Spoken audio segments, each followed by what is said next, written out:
2026 ଶେଷ ସୁଦ୍ଧା ବଦଳିଯିବ ସୁନା ଓ ରୂପାର ଦର। 10 ଗ୍ରାମକୁ ହୋଇଯିବ ଏତିକି ଟଙ୍କା। ବିଶେଷଜ୍ଞ କହିଦେଲେ କେତେ ଟଙ୍କା ରହିବ ସୁନା ଓ ରୂପାର ରେଟ୍। ତେବେ କ'ଣ ରହିଛି ସମ୍ପୂର୍ଣ୍ଣ ଅପଡେଟ୍ ଆସନ୍ତୁ ଜାଣିବା। ତା ପୂର୍ବରୁ ଚ୍ୟାନେଲରେ ନୂଆ ଥିଲେ ଚ୍ୟାନେଲଟିକୁ ସବସ୍କ୍ରାଇବ୍ କରି ରଖନ୍ତୁ ଏମିତି ଗୁରୁତ୍ୱପୂର୍ଣ୍ଣ ଅପଡେଟ୍ ସବୁଠୁ ପ୍ରଥମେ ପାଇବା ପାଇଁ। ସୁନା ଓ ରୂପା ଦାମକୁ ନେଇ ବଜାରରେ ବର୍ତ୍ତମାନ ଚର୍ଚ୍ଚା ତୀବ୍ର ହୋଇପଡ଼ିଛି। 2024 ଶେଷରୁ ଆରମ୍ଭ ହୋଇଥିବା ସୁନା ଦର ବୃଦ୍ଧି 2026 ଆରମ୍ଭରେ ଏମିତି ସ୍ତରକୁ ପହଞ୍ଚିଛି ଯାହାକୁ ଆଗରୁ କେହି କେବେ କଳ୍ପନା ମଧ୍ୟ କରିନଥିଲେ। ଅନେକ କଳ୍ପନା ମଧ୍ୟ କରିନଥିଲେ ଯେ ତେବେ ଏବେ ପ୍ରଶ୍ନ ହେଉଛି ଏହି ବର୍ଷ ଶେଷ ସୁଦ୍ଧା ସୁନା ଓ ରୂପାର ଦାମ କେଉଁଠି ପହଞ୍ଚିବ। ତେବେ ଆଜିର ସୁନା ଏବଂ ରୂପା ମୂଲ୍ୟ କ'ଣ ରହିଛି?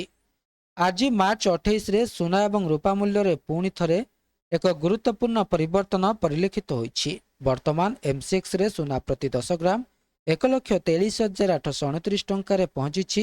ଏହି ସମୟରେ ରୂପା ପ୍ରତି କିଲୋଗ୍ରାମ 2,23,978 ଟଙ୍କାରେ କାରବାର ହେଉଛି। ବିଶେଷଜ୍ଞମାନେ କ'ଣ କହୁଛନ୍ତି ଆସନ୍ତୁ ଜାଣିବା। ସୁନା ଏବଂ ରୂପା ମୂଲ୍ୟର ଭବିଷ୍ୟତ ଗତିପଥ ସମ୍ପର୍କରେ ବିଶେଷଜ୍ଞମାନେ ବିଭିନ୍ନ ଆକଳନ କରୁଛନ୍ତି। ଐତିହାସିକ ରେକର୍ଡ ଏବଂ ଗଣମାଧ୍ୟମ ଚ୍ୟାନେଲ ମାଧ୍ୟମରେ ସଂଗୃହୀତ ସୂଚନା ଆଧାରରେ ସୁନା ଏବଂ ରୂପା ମୂଲ୍ୟକୁ ସମର୍ଥନ କରୁଥିବା କାରକଗୁଡ଼ିକ ଦୃଢ଼ ଭାବରେ ସ୍ଥିର ରହିଛି। ଏହା ବ୍ୟତୀତ ଇସ୍ରାଏଲ, ଇରାନ ଏବଂ ଯୁକ୍ତରାଷ୍ଟ୍ର ସହିତ ଚାଲିଥିବା ସଂଘର୍ଷ ଏହି ମୂଲ୍ୟବାନ ଧାତୁଗୁଡ଼ିକର ମୂଲ୍ୟକୁ ଅତିରିକ୍ତ ସମର୍ଥନ ପ୍ରଦାନ କରୁଛି। ଫଳସ୍ୱରୂପ ବିଶେଷଜ୍ଞମାନେ ଭବିଷ୍ୟବାଣୀ କରିଛନ୍ତି ଯେ ଆଗାମୀ ଦିନରେ ସୁନା ଏବଂ ରୂପା ମୂଲ୍ୟ ଯଥେଷ୍ଟ ବୃଦ୍ଧି ପାଇବାକୁ ଯାଉଛି। ତେବେ ବିଶେଷଜ୍ଞମାନେ ଆକଳନ କରୁଛନ୍ତି ଯେ ମାର୍ଚ୍ଚ 2026 ସୁଦ୍ଧା ସୁନା ଏବଂ ରୂପା ମୂଲ୍ୟ ସେମାନଙ୍କର ସର୍ବକାଳୀନ ସର୍ବୋଚ୍ଚ ସ୍ତରରେ ରହିଛି।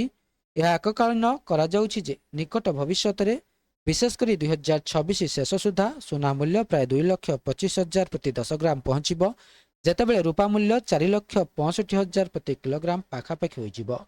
ସୁନା ଏବଂ ରୂପା ମୂଲ୍ୟରେ ଏହି ପରିବର୍ତ୍ତନ ମାର୍କେଟରେ ଅଧିକ ହଲଚଲ ସୃଷ୍ଟି କରିଛି। ତେବେ ଏହା ଥିଲା ସମ୍ପୂର୍ଣ୍ଣ ଅପଡେଟ୍। ଭିଡ଼ିଓଟି ଭଲ ଲାଗିଥିଲେ ଭିଡ଼ିଓଟିକୁ ଲାଇକ୍ କରନ୍ତୁ, ସେୟାର କରନ୍ତୁ ଏବଂ ଚ୍ୟାନେଲଟିକୁ ସବସ୍କ୍ରାଇବ୍ କରିବା ପାଇଁ ଭୁଲନ୍ତୁ ନାହିଁ।